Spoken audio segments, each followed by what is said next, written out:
If you've started taking an interest in your personal finance, chances are good that you've been introduced to the tax-free savings account being offered to South African citizens. And doesn't it just give you the absolute tingles when you think about paying less tax to the South African government? I know for me it does. And yes, this is arguably one of the best investment instruments available to all South Africans, but only if you really understand how to use it effectively. So in this video, I will explain why a tax-free savings account is so powerful, how much money you can expect to save on tax inside a tax-free savings account, what you should consider putting inside your tax-free savings account, where to invest your tax-free savings account, and if you should invest in it monthly or just make a lump sum investment every single year. Now, I've added timestamps down in the description if you want to jump to the section that most interests you, but I do want to encourage you to watch the whole video so that you can get a proper understanding on how to effectively become a millionaire using these strategies. Now, I'm not going to go into depth on what a tax-free savings account in South Africa is, so if you don't yet know how it works, then first go and watch this video and then come back here afterwards. But just to recap on the most important rules, you have a contribution limit of 36,000 Rand per year and 500,000 Rand over your lifetime.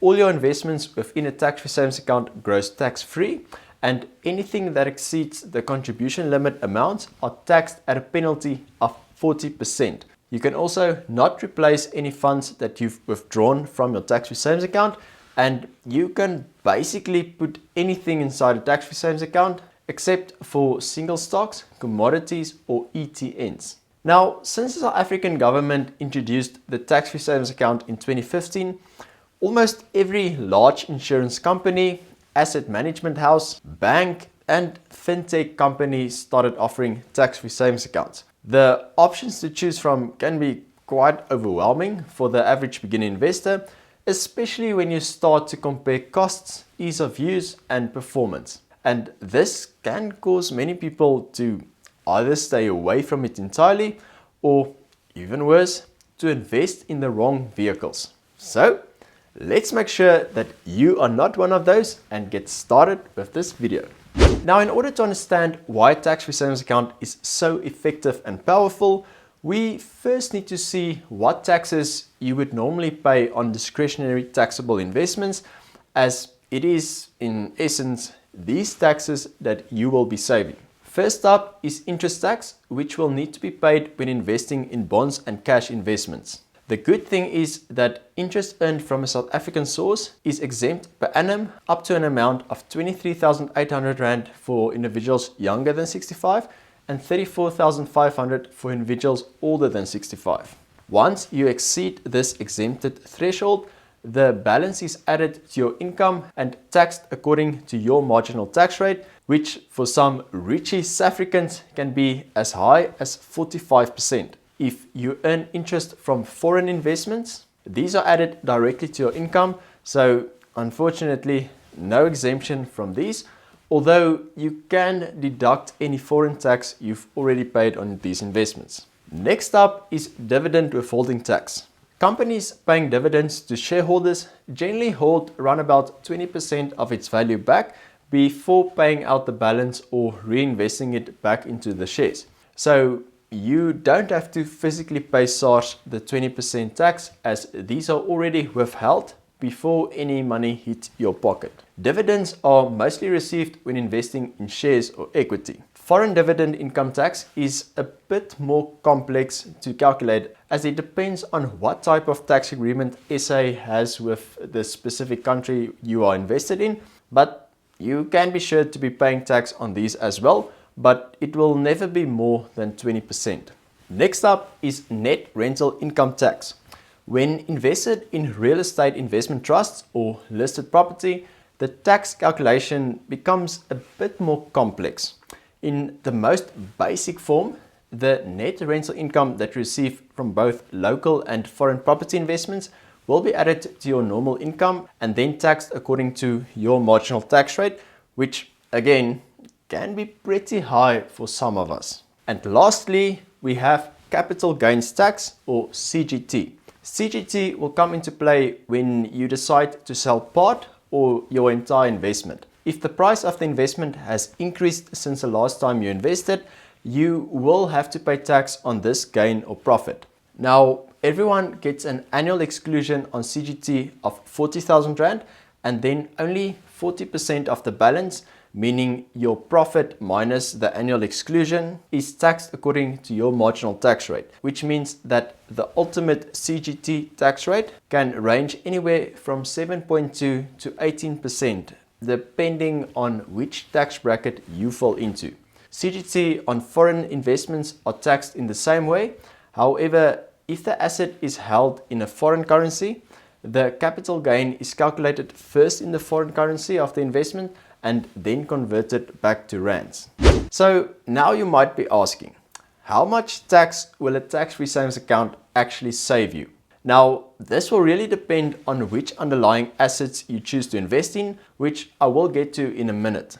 I have to mention that the tax benefits achieved by investing in a tax-free savings account are not realized early on, and the investment return and tax savings only really become meaningful after about 10 years. But just to give you a quick example, if you invest your maximum tax-free savings account contribution every year into a 100% equity portfolio, you leave it for a total term of 20 years, and we assume a 4% dividend payout and 6% capital growth, you will save more than 200,000 Rand in dividend withholding tax over 20 years. And if you decide then to withdraw the full amount after 20 years, no capital gains tax will be payable, and assuming that you are in the 45% tax bracket, you will save another 140,000 Rand in capital gains tax. So, in total, after 20 years, an equity investor's decision to invest the same amount of money into a tax-free savings account instead of a standard taxable account can save you more than 340,000 Rand. This is probably the easiest money you can ever score in your whole life.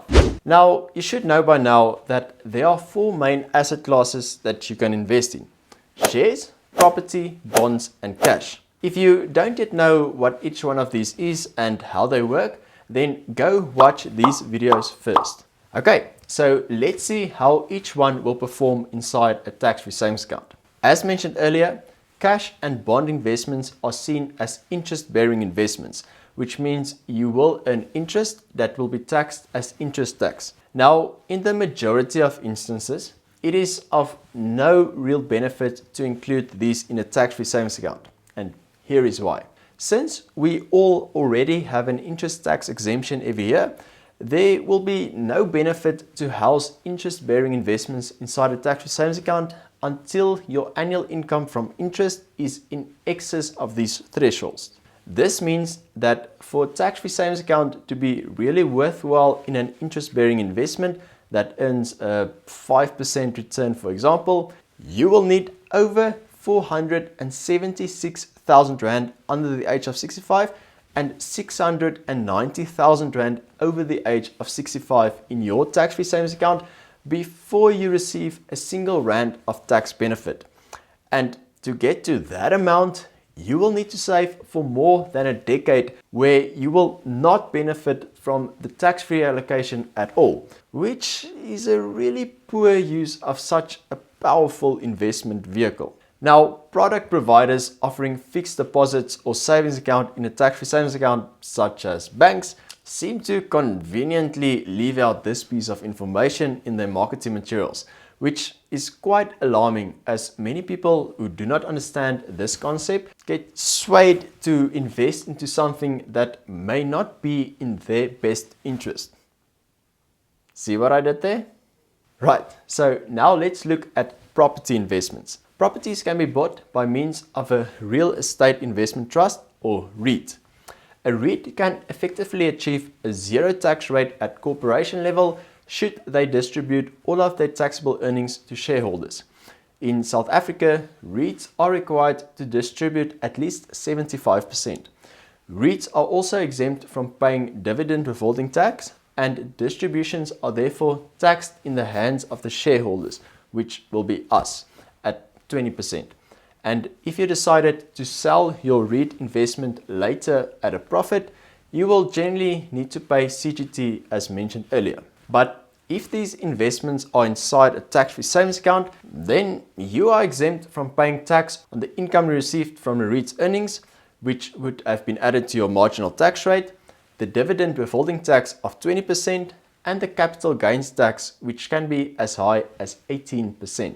And shares work in a very similar way to property, whereas you also get the tax exemption on the 20% dividend withholding tax and 18% capital gains tax inside a tax-free savings account, but you do not receive rental income as in properties. So in essence, if you are looking for the most tax-efficient vehicle to put inside your tax-free savings account, then local REITs or local listed property ETFs will be the way to go. Note that I only said local property investments, as with foreign or offshore property investments and shares, you will still need to pay the dividend withholding tax of the specific country you are invested in. Now, although it is lacquered to see how much tax you could potentially be saving in a tax-free savings account, you should be very careful to let tax alone dictate your asset allocation.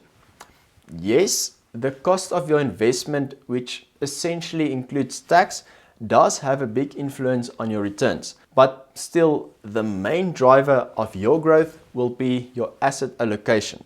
So it is important to analyze your total investment portfolio first and then implement that asset allocation as tax efficiently as possible, not the other way around. So in essence, if your only investment is inside a tax-free savings account, then it would make more sense to have a balanced allocation to shares, property, bonds and cash according to your risk profile and investment time horizon. The longer you have to invest, the higher allocation should be to growth assets such as equities and properties. But if you have other investments such as a pension fund, retirement annuity, or other discretionary investments, then you can tweak things around to ensure that the assets going into your tax-free savings account, such as property and shares, are optimized in the best possible way to save on tax. Now, I will make a video on how I use 3 different types of investments to achieve this, which I will link to here in the info cards and down in the description once it's published, if you would like to see an example of how to do this. Now, I really need to stress that you should not use your tax-free savings account as an emergency fund. If you choose to invest in a tax-free savings account, you should be in it for the long run. If you want to save money for short-term goals, then rather invest in cash or cash equivalents. Now, I made separate videos on both of these, so make sure to check them out as well if you want to learn more about it. So now that you have a pretty good idea of what should go into your tax-free savings account, the next step will be to decide where you should open one. Now, most banks will try and talk you into opening a tax-free savings account with them. And although this is quite convenient and cheap, if not completely free, you sit with the problem of not earning any real benefit from your interest earned due to the annual exemption mentioned earlier. So if you don't already have other investments that earn interest above the exemption threshold, then investing your tax-free savings account with the bank is a really bad idea. You can rather invest your tax-free savings account in a unit trust where your money is basically pooled with many other investors in a specific fund. Unit trust may include a combination of shares, property, bonds and cash, and your allocation will depend again on your specific risk profile and investment time horizon. The best ones that I could find will probably be with Allan Gray, Coronation and Net Group. All 3 have very good client service and their platforms are really easy to use. The only real problem with these is that unit trusts are also quite expensive, but they do promise better returns. Whether or not this is true is debatable, and I will probably make another video in the future to see if this really is the case. And lastly, you can also open a tax-free savings account through a broker and invest in exchange-traded funds or ETFs within a tax-free savings account wrapper. The best ones on the market currently are Easy Equities, Satrix and Signia. All three are very easy to use. Their platform and brokerage fees are quite cheap. Their client service is okay, and they all offer quite a variety of ETFs to choose from. If you want a more in-depth review of these specific ETFs and unit trusts, then check out this article, which I will link to down in the description. Now, I personally prefer ETFs as they are easy to understand, cheap and very customizable. And the platform that I think is best and that I personally use is Easy Equities. And from what I could research, most other South Africans feel the same way. If you want to see where others are invested and their reasoning behind it, then check out the common thread on this post from Selfie Wealth. They also talk about insurance, home loans and bank accounts, so it makes for a really interesting and insightful read. So now that you understand all the intricacies of a tax-free savings account, the last thing you might be wondering is if you should contribute the 3,000 Rand monthly or just make a lump sum contribution of 36,000 Rand at the end of the financial year. Which one is better? Well, when it comes to investing, there are two important factors to consider. The first one is the amount of time you spend in the investment markets. The longer you are invested, the more time you have for your money to grow and compound. The second factor is the frequency with which you invest in the market, bearing in mind that the markets will fluctuate all the time. And to best explain this question, we can look at two different scenarios. If you had invested a single lump sum into the New York Stock Exchange Index Tracker in October 2007, just before the global financial crisis, it would have taken you until November 2013 to recover your initial investment. On the other hand, if you had invested your single lump sum on the bottom of the crisis, being in March 2009, you would have seen a total investment growth of about 132% by November 2013, nearly 2.5 times your initial investment. Would you have known that the markets will crash, how bad it will crash, and when it will recover? Of course not. Nobody does. Attempting to time the market or to anticipate when to buy in works in extremely small number of cases, and most of these can just be attributed to pure luck. In my opinion, contribute what you can when you can. It's not about timing the market, it's about time in the market. My wife and I prefer the phase-in approach, also known as Rand cost averaging, where we each contribute the 3,000 Rand per month, thereby slowly exposing our money to the market and ensuring that we catch all the highs and lows that the market will inevitably